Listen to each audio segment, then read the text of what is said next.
घटना है कि सुहेलदेव विश्वविद्यालय में एक संतोष यादव नाम के बाबू के पास संजय यादव बाबू के पास जो है पैसे मिले और जो उनका रजिस्ट्रार है अनिल कुमार मिश्रा, उसने बताया कि उनके द्वारा पैसा मंगवाया जा रहा था। ये बहुत लंबे वाला उसी विश्वविद्यालय को अगर भ्रष्टाचार का अड्डा बना दिया जाएगा तो निश्चित रूप से ये आजमगढ़ का अपमान है। ये आजमगढ़ के लोगों के लिए ये सोच का विषय है। हम आप लोगों के माध्यम से आजमगढ़ जनपद के लोगों को तो बताना ही चाहते हैं। हर प्लेटफार्म पर यही कहते हैं कि हिंदू मुसलमान के विवाद में, हिंदू मुसलमान की आग में झोंक करके एक ऐसा माहौल बना दिया जाता है कि जो मूल मुद्दे वो गायब हो जाते हैं। हर प्रदेश के चुनाव में क्या वजह है? सबसे पहले आप सभी प्रेस के साथियों को नमस्कार। प्रेस वार्ता बुलाने का उद्देश्य ये है कि आप देख ही रहे हैं कि उत्तर प्रदेश में भ्रष्टाचार चरमोत्कर्ष पर है और सरकार जो जीरो टॉलरेंस की बात करती है।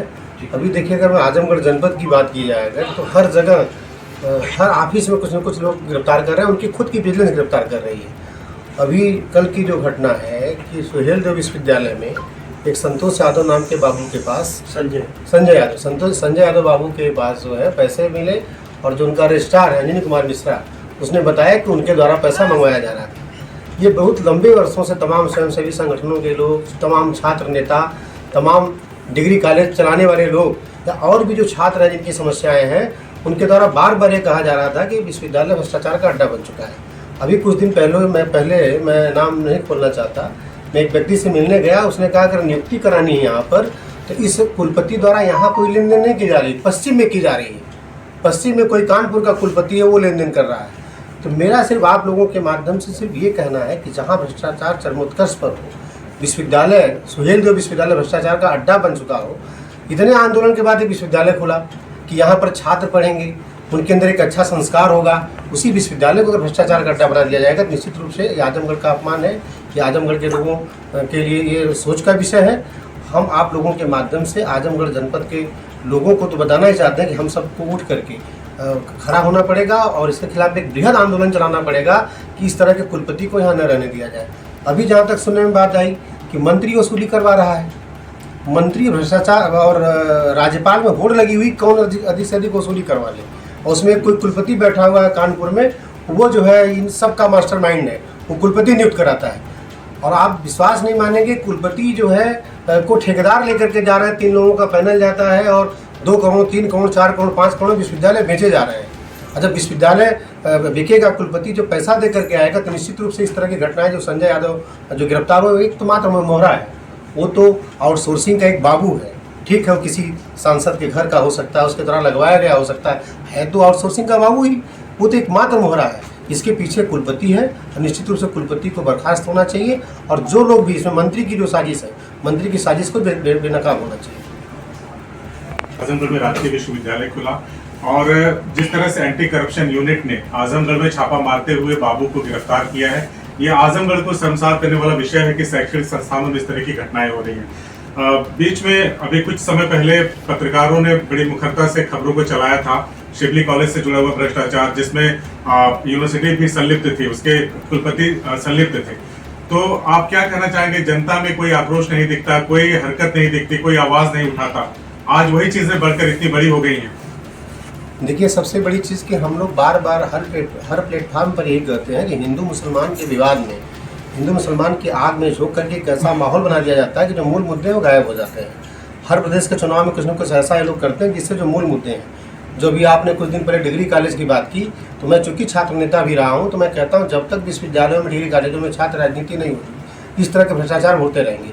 क्योंकि छात्र राजनीति एक ऐसी पाठशाला है राजनीति की, जो विश्वविद्यालय में, डिग्री कॉलेजों में एडमिशन का मामला हो या वहाँ किसी तरह का भ्रष्टाचार हो, उसको लेकर के छात्र नेता हमेशा मुखर रहा है। और मैं आज आपके माध्यम से कहना चाहता हूँ कि सिविली में जो नियुक्ति का मामला जिसका आप जिक्र करना चाहते हैं, मुझे लगता है वह भी उसकी अगर जड़ अगर देखा जाए तो उसकी जड़ में यही जो विश्वविद्यालय है सुहेलदेव, उसके कुछ दिन पहले और कुलपति था, मंत्री आज भी वही बना हुआ है।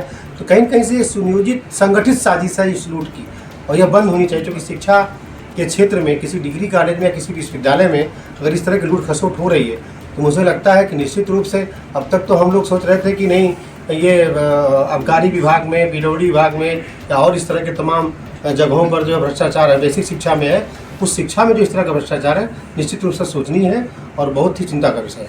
आप लोकतंत्र की पाठशाला के नाम से एक सकारात्मक पढ़ाई चला रहे हैं, तो अभी वो किस पड़ाव पर पहुंची है आपकी वो यात्रा? लोकतंत्र की पाठशाला का फेसबुक पेज हमने बनाया है और उस माध्यम से एक अभियान चलाने का सिर्फ उद्देश्य ये है कि अगर लोकतंत्र को जिंदा रखना है तो छात्र राजनीति को भी जिंदा रखना होगा। और छात्र राजनीति जो किसी न किसी डिग्री कॉलेज, किसी न किसी विश्वविद्यालय में होती है, और एक साजिश के तहत सभी राजनीतिक दल चाहते हैं कि जो नेपोटिज्म है, जो परिवारवाद है, उस पर अगर सबसे पहला कोई व्यक्ति अगर प्रहार कर सकता है तो नई जनरेशन जो किसी विश्वविद्यालय से, किसी डिग्री कॉलेज से चुन करके आएगी, वही प्रहार करेगी, उसी को समाप्त कर दिया जाए।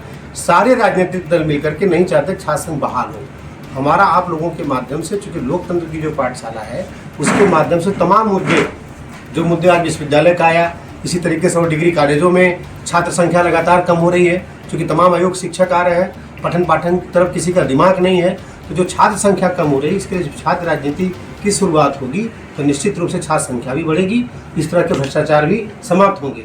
लोकतंत्र की पाठशाला का उद्देश्य चाहे रेवेन्यू में हो, चाहे शिक्षा विभाग में हो, चाहे स्वास्थ्य विभाग में हो, जिस भी क्षेत्र में देखिए जहाँ भी करप्शन है, उस करप्शन की आवाज़ कैसे आम युवा बने, उसकी हम लोग एक पहल करना चाहते हैं, उसका एक अभियान चलाना चाहते हैं। उस अभियान के माध्यम से लोकतंत्र की पाठशाला से सबको जोड़ेंगे और एक बृहद भ्रष्टाचार के खिलाफ अभियान चलाएंगे। यही उद्देश्य हमारी पाठशाला जी क्या काम हो ये करता है कि जहाँ भी एंटी करप्शन गिरफ्तार करती है, इन लोग की 90 दिन बाद बेल हो जाती है, क्योंकि 90 दिन तक पुलिस चार्जशीट नहीं दे पाती। जो विजिलेंस गिरफ्तार करती है, इसमें हमने कई मामले देखे हैं कि 90 दिन में इनको चार्जशीट जो देनी होती है दे नहीं पाते हैं, तो ऑलरेडी अपने आप व्यक्ति छूट जाता है।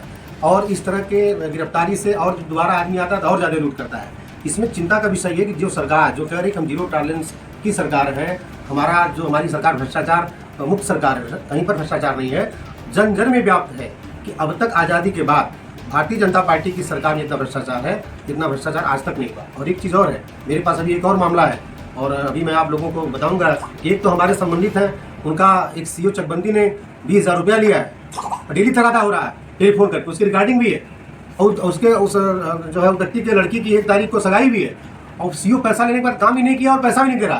पहले क्या था, पहले ये सब अंडर टेबल थे कि आदमी चोरी से पैसा लेता था, डरता था कोई जान न जाए। अब तो पूरे अधिकार के साथ ले रहे हैं, जबरदस्ती ले रहे हैं, परेशान करके ले रहे हैं और कोई सुनने वाला नहीं है।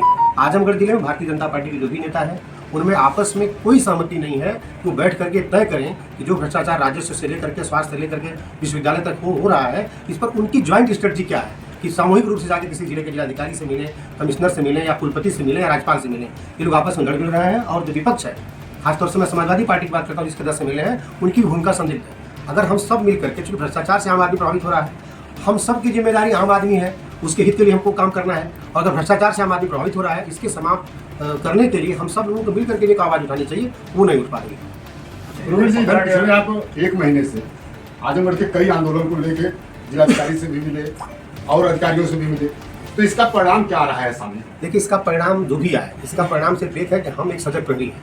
अगर हम एक राजनीतिक कार्यकर्ता हैं और समाज के व्यक्ति हैं, तो हमारी जिम्मेदारी है कि आप लोगों के साथ मिल करके अगर जहाँ भी अत्याचार है, उत्पीड़न है, भ्रष्टाचार है, उस आवाज़ को बुलंद करें। जिस तरीके से गाँव का पहरेदार रात में कोई डकैत ना आ पाए, उसके अंदर एक डर बना रहे, जगह होता था जागते रहो, ठीक उसी तरीके से हमारा यह एक प्रहार है।